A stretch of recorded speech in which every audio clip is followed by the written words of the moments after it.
जय हिंद दोस्तों, यह वीडियो उन सभी परीक्षार्थियों के लिए है जो इस बार बिहार बोर्ड परीक्षा में सम्मिलित होने जा रहे हैं। दोस्तों, आपका पहला प्रश्न है, बिहार को पृथक राज्य का दर्जा कब दिया गया? आपके ऑप्शंस है। ऑप्शन ए 1910 ईस्वी में, ऑप्शन बी 1911 ईस्वी में, ऑप्शन सी 1912 ईस्वी में, ऑप्शन डी 1913 ईस्वी में। दोस्तों, आपका जो सही आंसर है ऑप्शन सी 1912 ईस्वी। बंगाल से बिहार को अलग करने की जो घोषणा थी वह ब्रिटिश के शासक किंग जॉर्ज पंचम के द्वारा किया गया था तथा 22 मार्च 1912 को बिहार पृथक राज्य का दर्जा पा लिया। अगला प्रश्न है, बिहार का विभाजन कर अलग झारखंड राज्य कब बना? आपके ऑप्शन है।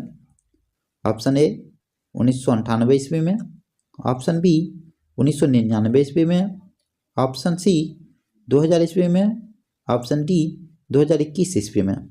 आपका जो सही आंसर है ऑप्शन सी 2000 ईस्वी में। 15 नवंबर 2000 ईस्वी को बिहार से अलग कर झारखंड को भारत के 28वां राज्य बनाया गया तथा 15 नवंबर को बिरसा मुंडा जयंती भी मनाया जाता है। आपका अगला प्रश्न है, बिहार बंगाल से कब अलग हुआ? आपके ऑप्शन है।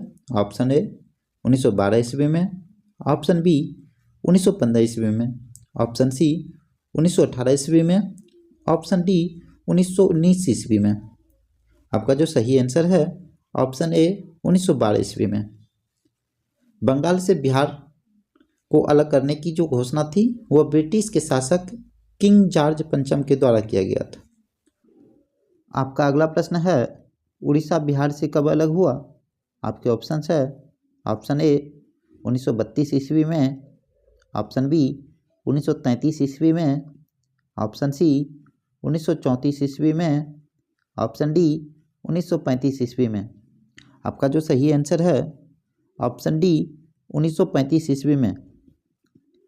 अगर हम बात करें आधिकारिक रूप से 1 अप्रैल 1936 को उड़ीसा बिहार से अलग हुआ, इनकी मान्यता प्राप्त हुई।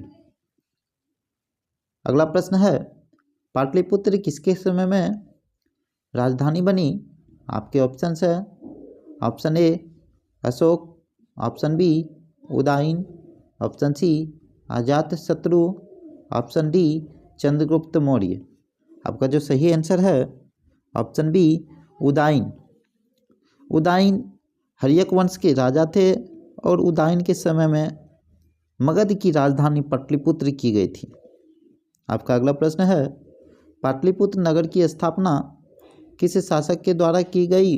आपके ऑप्शन है। Option A Ajatashatru, option B Sher Shah Suri, option C Chandragupta Maurya, option D अजी मुसान। आपका जो सही आंसर है ऑप्शन ए अजातशत्रु। अजातशत्रु मगध के हर्यक वंश के शासक थे और इसी के समय में पाटलिपुत्र नगर की स्थापना की गई थी। आपका अगला प्रश्न है, पटना में गोलघर का निर्माण किस वर्ष किया गया? आपके ऑप्शन हैं। ऑप्शन ए 1786 ईस्वी में, ऑप्शन बी 1787 ईस्वी में, ऑप्शन सी 1788 ईस्वी में, ऑप्शन डी 1789 ईस्वी में। आपका जो सही आंसर है ऑप्शन ए 1786 ईस्वी में। गोलघर का निर्माण ब्रिटिश इंजीनियर कप्तान जॉन गास्टिंग के द्वारा किया गया था। आपका अगला प्रश्न है, पटना का पुराना नाम क्या था? Option A Pataliputra, option B Kusumpur, option C Azimabad, option D उपयुक्त तीनों। दोस्तों, आपको बता दें कि पटना का सबसे प्रसिद्ध और ऐतिहासिक प्राचीन नाम पाटलिपुत्र था, जबकि कुसुमपुर और आजिमाबाद भी पटना का ही नाम था। इसलिए आपका जो सही आंसर है ऑप्शन डी उपयुक्त तीनों होगा। अगला प्रश्न, मगध राज्य की प्राचीनतम राजधानी कहाँ स्थित थी? आपके ऑप्शन हैं। ऑप्शन ए बोधगया में, ऑप्शन बी राजगृह में, ऑप्शन सी वैशाली में, ऑप्शन डी पटना साहिब में। आपका जो सही आंसर है ऑप्शन बी राजगृह में। राजगृह में बिंबिसार और अजातशत्रु के समय में राजगृह को प्रमुखता मिली थी। आपका अगला प्रश्न है, किस वस्तु के भंडारण के लिए पटना का गोलघर बनाया गया था? आपके ऑप्शंस हैं, ऑप्शन ए अनाज, ऑप्शन बी हथियार, ऑप्शन सी अफीम, ऑप्शन डी कपास। आपका जो सही आंसर है ऑप्शन ए अनाज। अनाज रखने की जो क्षमता थी वो 1,40,000 टन की थी। यानी कह सकते हैं पटना का जो गोलघर है उनमें अनाज रखने की क्षमता 1,40,000 टन की थी। आपका अगला प्रश्न है, मेगास्थनीज ने पाटलिपुत्र की यात्रा किसके शासनकाल में की थी? आपका जो ऑप्शन है, ऑप्शन ए चंद्रगुप्त प्रथम, option B Harshavardhan, option C Chandragupta द्वितीय, ऑप्शन डी चंद्रगुप्त मौर्य। आपका सही आंसर है ऑप्शन डी चंद्रगुप्त मौर्य। चंद्रगुप्त मौर्य का शासनकाल 322 से 297 ईसा पूर्व तक था। आपका अगला प्रश्न है, बम्बई में किराया कानून किस वर्ष लागू किया गया? आपके ऑप्शंस हैं, ऑप्शन ए 1860 ईस्वी में, ऑप्शन बी 1898 ईस्वी में, ऑप्शन सी 1918 ईस्वी में, ऑप्शन डी 1935 ईस्वी में। आपका सही आंसर है ऑप्शन सी 1918 ईस्वी में। अगर हम बात करें प्रारंभिक शुरुआत, बम्बई प्रेसिडेंसी में पहला किराया कानून 1918 ईस्वी में पेश किया गया था, जबकि मूल कानून 1947 ईस्वी में और वर्तमान कानून 1999 के तहत 31 मार्च 2000 ईस्वी को लागू किया गया था। आपका अगला प्रश्न है, बम्बई को किस वर्ष बम्बई प्रेसिडेंसी की राजधानी बनाया गया? आपके ऑप्शंस हैं, ऑप्शन ए 1817 ईस्वी में, ऑप्शन बी 1819 ईस्वी में, ऑप्शन सी 1917 ईस्वी में, ऑप्शन डी 1919 ईस्वी में। आपका सही आंसर है ऑप्शन डी 1919 ईस्वी में। अगर हम बात करें बम्बई शहर 1937 तक बम्बई प्रेसिडेंसी का प्रशासनिक केंद्र रहा। 1937 के बाद यह बम्बई प्रांत बन गया। आपका अगला प्रश्न है, बम्बई की चौल किस प्रकार की इमारत थी? आपके ऑप्शंस हैं, ऑप्शन ए एक मंजिली इमारत, ऑप्शन बी बहुमंजिली इमारत, ऑप्शन सी घनी लोगों की इमारत, ऑप्शन डी सरकारी कर्मचारियों की इमारत। आपका सही आंसर है ऑप्शन बी बहुमंजिली इमारत। बम्बई की चौल 18वीं-19वीं शताब्दी में निर्मित बहुमंजिला था। यह आमतौर पर 3 से 4 मंजिली सस्ती और घनी आवासीय वाली इमारत थी। आपका अगला प्रश्न है, लंदन में भूमिगत रेल किस वर्ष आरंभ हुई? आपके ऑप्शंस हैं, ऑप्शन ए 1761 ईस्वी में, ऑप्शन बी 1763 ईस्वी में, ऑप्शन सी 1861 ईस्वी में, ऑप्शन डी 1863 ईस्वी में। आपका सही आंसर है ऑप्शन डी 1863 ईस्वी में। लंदन में दुनिया की पहली भूमिगत रेल सेवा 10 जनवरी 1863 को शुरू हुई थी। इसे मेट्रोपॉलिटन रेलवे के नाम से भी जाना जाता है। आपका अगला प्रश्न है, सिंगापुर कब स्वतंत्र राष्ट्र बना? आपके ऑप्शंस हैं, ऑप्शन ए 1965 ईस्वी में, ऑप्शन बी 1967 ईस्वी में, ऑप्शन सी 1971 ईस्वी में, ऑप्शन डी 1973 ईस्वी में। आपका सही आंसर है ऑप्शन ए 1965 ईस्वी में।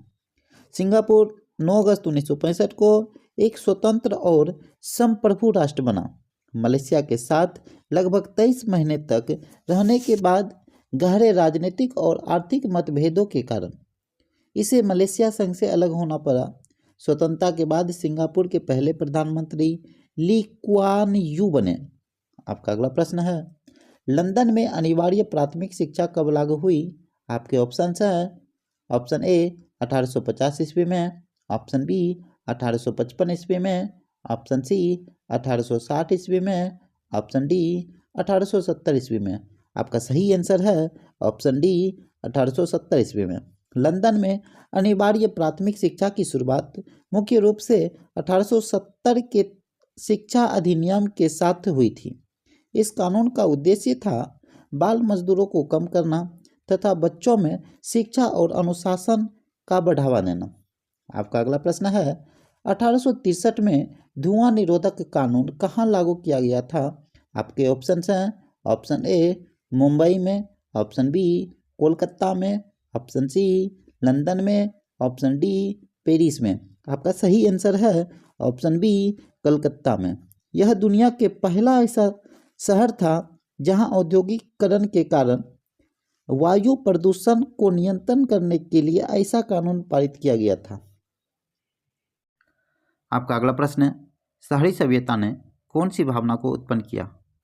आपके ऑप्शन हैं ऑप्शन ए व्यक्तिवाद, ऑप्शन बी समूहवाद, ऑप्शन सी समाजवाद, ऑप्शन डी इनमें से कोई नहीं। आपका सही आंसर है ऑप्शन ए व्यक्तिवाद। शहरी सभ्यता विशेषकर हड़प्पा या सिंधु घाटी सभ्यता ने मुख्य रूप से उच्च नागरिक भाव्य समुदाय संगठन और नियोजित जीवन शैली की भावना उत्पन्न किया था। आपका अगला प्रश्न है, संयमता आंदोलन किस महानगर में चलाया गया था? आपके ऑप्शंस हैं ऑप्शन ए न्यूयॉर्क में, ऑप्शन बी लंदन में, ऑप्शन सी कोलकाता में, ऑप्शन डी बम्बई में। आपका सही आंसर है ऑप्शन बी लंदन में। यह आंदोलन मुख्य रूप से 19वीं सदी में संयुक्त राष्ट्र अमेरिका में चलाया गया था और यह अमेरिका के विभिन्न शहरों और राज्यों में सक्रिय था। आपका अगला प्रश्न है, दादा साहब फाल्के ने निम्नलिखित किस फिल्म का निर्माण किया? आपके ऑप्शन हैं option A guest house, option B CID, option C Jhansi ki Rani, option D Raja Harishchandra. आपका सही आंसर है ऑप्शन डी राजा हरिश्चंद्र।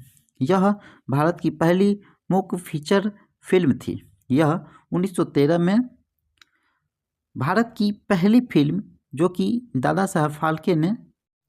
आपका अगला प्रश्न है, गांधी जी को महात्मा की उपाधि किसने दी थी? आपके ऑप्शन हैं option A Motilal Nehru, option B Lala Lajpat Rai, option C Rabindranath Tagore, option D Gopal Krishna Gokhale. आपका सही आंसर है ऑप्शन सी रविंद्रनाथ टैगोर। रविंद्रनाथ टैगोर ने 1915 में गांधी को एक पत्र में महात्मा कहकर संबोधित किया था और यह उपाधि उनके आध्यात्मिक और नैतिक गुणों के प्रति सम्मान व्यक्त करती थी। आपका अगला प्रश्न है, अपनी पुस्तक हिंद स्वराज्य में गांधी जी ने किस आंदोलन का उल्लेख किया है? आपके ऑप्शन हैं ऑप्शन ए असहयोग आंदोलन, ऑप्शन बी सविनय अवज्ञा आंदोलन, ऑप्शन सी भारत छोड़ो आंदोलन, ऑप्शन डी सत्याग्रह आंदोलन। आपका सही आंसर है ऑप्शन ए असहयोग आंदोलन। महात्मा गांधी ने 1909 में रचित अपनी पुस्तक हिंद स्वराज्य में मुख्य रूप से असहयोग आंदोलन के वैचारिक आधार का उल्लेख किया है।